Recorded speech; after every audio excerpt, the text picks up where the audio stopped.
Good morning, dear students, and welcome back to the social session of Unit 3.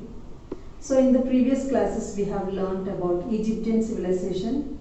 Next is Mesopotamian civilization, and the third unit we are going to learn is Chinese civilization. The country that lies to the east of India is China. The yellow complexed Mongolian tribes are the ancestors of these people. And there are two rivers. The prominent rivers of these regions are Yangtze and Huanghe.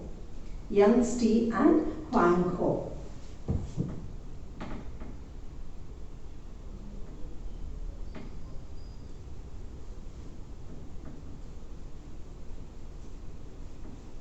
These are the two rivers of this region, and so they are called the cradle of Chinese civilization. So Yangtze and Huanghe, these are the important rivers, and so they are called as the cradle of Chinese civilization.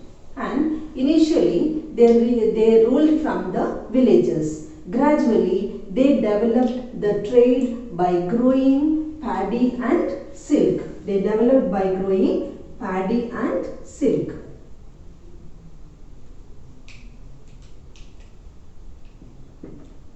Okay. Now we will see about the political history. Political history.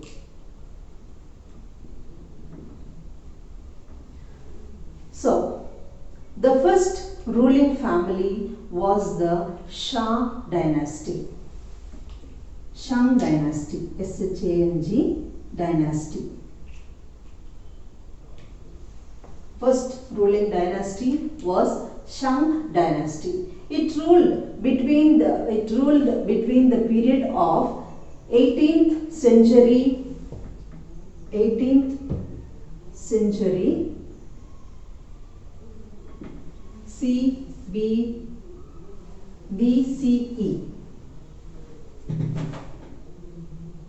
CE, before Common Era, to 12th century BCE, that is before Common Era.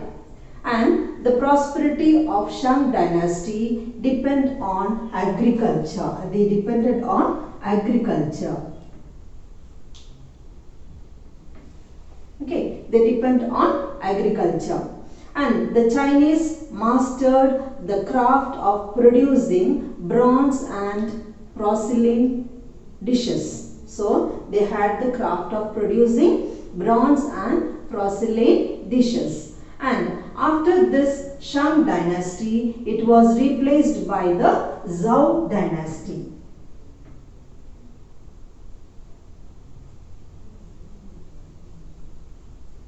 It was replaced by the Zhou dynasty. After Shang dynasty, it was replaced by the Zhou dynasty. And here the famous king of this Zhou dynasty is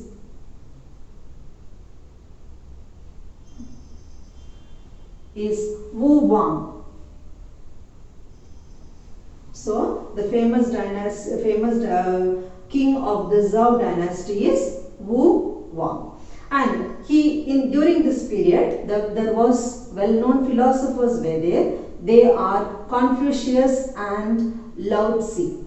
Okay, Confucius and Lao Tzu. They are the two philosophers during the period of Zhou dynasty. And then after this Zhou dynasty is the Qin dynasty. Qin dynasty. And the word China is derived from the Qin dynasty. Okay, the word China is derived from the word Qin dynasty. So, then next is the important, that means the famous king of Qin dynasty is Qi Huangdi. Okay, the famous king of Qin dynasty is Qi Huangdi. This is the Shi Huangdi. He is the famous ruler, famous king of this Qin dynasty. Okay, he brought this Shi Huangdi brought the Chinese civilization brought under a uniform law. He is called the first emperor of China. He was the first emperor of China.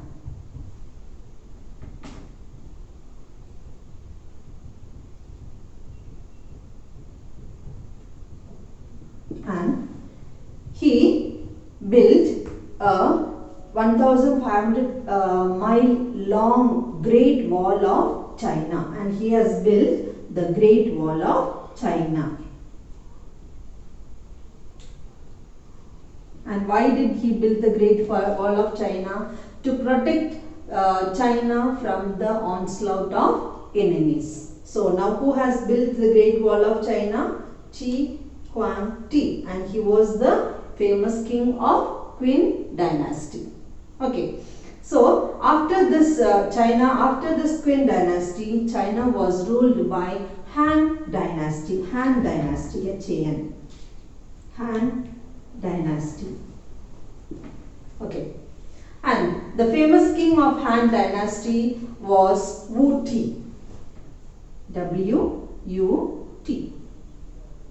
Okay, the famous king of Han dynasty was Wu Ti, and he established a vast empire, and foreign trade gained very importance under his rule, and there was a great demand for silk in Rome. So as a result, the trade route between China and Rome became the Silk Route.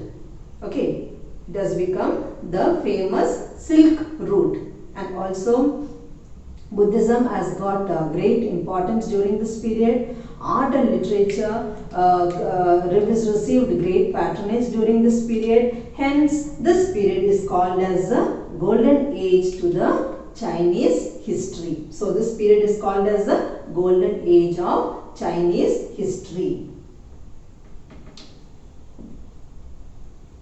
Golden age. Okay. So, after this, we have the Sung dynasty. Okay, we have the Sung dynasty, S-U-N-G, Sung dynasty. Sung dynasty came to power. Here, during this time, wood printing press and production of porcelain dishes also started, and the Mongolian ended the rule of this dynasty by conquering Peking. Okay, the Mongolians entered the rule by conquering Peking, that is the capital of Sung dynasty, and now it is called as Beijing, which is the capital of China. So, Mongolians ended the rule of Sung dynasty by conquering the capital of Sung dynasty, the name is called as Peking, P-E-K-I-N-G, Peking. Okay, that is the present Beijing. Now, we will see about the contributions.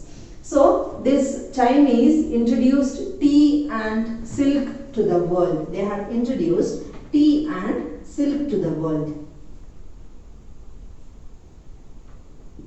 Okay, tea and silk to the world. Apart from that, they have introduced paper made from bamboo, explosive painting brush, and porcelain dishes and Merinos compass. All these credit goes to China. Okay, credit goes to this Chinese people, and they used a pictographic script to write, and used to write on bamboo slips, that means vertically from top to bottom. So, what was the script they used? Pictographic script they used, and they used to write from top to bottom. Okay.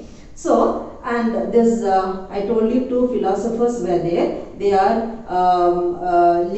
Lao Tzu and Confucius. These are the two philosophers during the period of Han dynasty. During the period of Han dynasty, they was there.